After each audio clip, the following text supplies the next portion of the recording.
रख रख त्या रानातून थोडं पुढे जाऊ गड्या, पाऊल थकलं नाही गड्या, पाऊल थकलं नाही.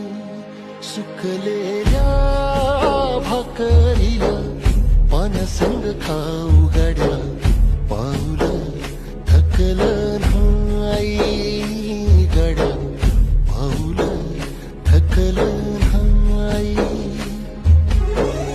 झालो बरबाद जरी बसला घाव उरी, कलेची आग सार जाळून विजाईना. अडला घास असा का वनवास असा, पण